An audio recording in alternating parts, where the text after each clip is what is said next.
I've been bragging for days how nothing's gone wrong in all my preview process. I haven't been ill for a year. I feel absolutely brilliant. Then I wake up with what feels like a tumour in my duodenum, which is absolutely typical. Nice. Woke up at 5 in the morning. I wonder if it's because I had a big curry last night or something. It's good once you know what you're doing, because the first 3 or 4 years is just about getting through the nerves of it and the awkwardness. Last night I had 300 people turn up. And it was easier than it's ever been on an opening night, and I was still with all the nerves and wasn't feeling myself, but it was still brilliant. I wanted to do something simpler this year, where I just had to be funny for an hour and tell stories. Of course, my brain being what it is, it's evolved into something more than that. So I've got obsessed with the castle as a metaphor and a symbol for masculinity. What does it mean to be like a castle? Why do we build these brick turrets around ourselves? What are we hiding against? What about that metaphor? Can that only uniquely be played out in the people of the British Isles? That kind of stuff. It's on my brain. It's like a sort of conceptual magpie where it tries to join things even if they shouldn't be joined.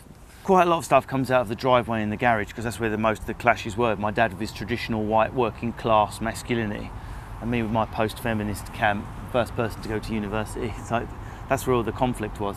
I think that's how it started. It was my form of rebellion, whereas some people will take drugs or get pregnant or whatever. I thought, right, I'm going to read everything I can just to be as different as possible. And it wasn't a healthy thing.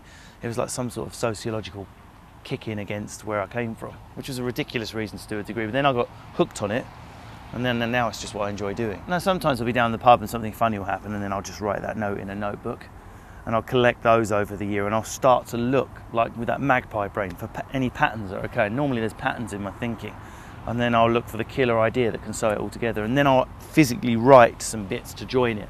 That's what I do least, is sit down and actually type comedy, because it's really hard if it sounds written. You come from your working class background, but you've got your educated side. Who are appealing to more? The working class or the... I haven't got a clue. When I first started, it was, you know, like people in their 20s and 30s going, oh, we've got some answers about our life from this new comedian who's so poignant. And then the more I do, the younger the audience keep getting younger and younger and younger. So like when I was on tour last time, the first 3 rows was, 14 to 16-year-old girls, their braces glinting in the stage lights as I'm trying to do some horribly filthy routine.